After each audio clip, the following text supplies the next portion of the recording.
Bien. Ce qui va suivre est un petit peu compliqué, donc je vous demande, s'il vous plaît, de vous concentrer. D'accord? Nous allons maintenant distinguer l'effet de substitution, l'effet de revenu et l'effet total. S'il vous plaît, lisez le cours, d'accord? Lisez l'effet de substitution, de revenu et de l'effet total, afin que vous ayez une idée, d'accord? Et ça va faciliter la tâche quand j'explique maintenant. Donc, il y a plusieurs types de biens et en premier lieu, nous allons aborder le concept par rapport à un bien normal, un bien qui s'applique ou bien qui respecte la loi de la demande. Très bien. La première étape de ce cours nous a permis d'étudier la demande. Dans une seconde étape, nous analyserons les effets de substitution de revenus suite à une variation du prix d'un bien.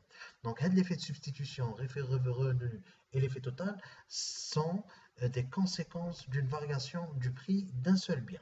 Il s'agit d'abord de définir les effets. Qu'est-ce que l'effet de substitution? Qu'est-ce que l'effet de revenu et qu'est-ce que l'effet total? D'expliquer graphiquement l'équation de Slutsky et celle de X. D'ailleurs, X, c'est de là où vient la demande xienne, d'accord? Il y a deux méthodes, celle de Slutsky et celle de X, mais ça nous donne finalement le même résultat pour un bien normal. Ensuite, on complète ce premier point par l'étude des effets pour un bien inférieur et un bien de Given. Un effet de substitution peut être défini comme la modification des quantités consommées suite à la variation du prix, tout en gardant le revenu réel, pouvoir d'achat constant. D'accord? Ainsi, l'effet de substitution est dû à une modification du taux d'échange entre deux biens.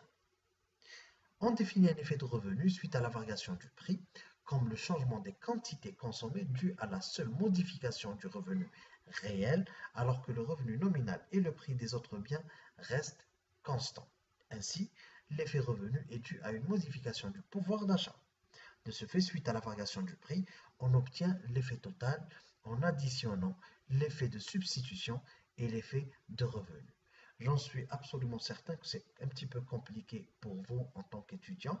Donc, n'ayez pas peur, je vais donner carrément un exercice dès que je termine l'explication de ce cours. D'accord? Bien, on continue. Celle de Slutsky, donc la méthode de Slutsky. Nous avons le graphique. Le point initial, l'équilibre initial était de E1. D'accord? C'était la courbe, la droite de budget B1, d'accord? BB1. Et le tangente à la courbe d'indifférence U1. Donc au plan initial, le consommateur est en situation d'équilibre. On trace sa droite de budget BB1, d'accord? Tangente à la courbe d'indifférence U1. Au point d'équilibre E1. La diminution du prix du bien X entraîne une nouvelle droite de budget B2, d'accord? Tangente à la courbe d'indifférence U2 au point équilibre E2. Ça, on le connaît déjà, d'accord? On le connaît, donc quand on a traité la droite de budget, on sait que quand le prix baisse, la droite de budget va pivoter vers la droite, d'accord? Et on trouve un nouveau équilibre. Tout ça, il n'y a pas de problème. Seulement, l'effet, c'est-à-dire le passage de E1 à E2, réellement se décompose en deux étapes, d'accord? Deux phases qu'on va expliquer juste après. La diminution du prix du bien X entraîne une nouvelle droite de budget, BB2, d'accord, tangente à la courbe d'indifférence U2, au point d'équilibre E2. Donc on est passé de E1 à E2, d'accord. Le passage de X1 à X2 constitue l'effet total, d'accord. Le passage de E1 à E2, de X1 à X2 constitue l'effet total. L'effet total est constitué de deux autres effets.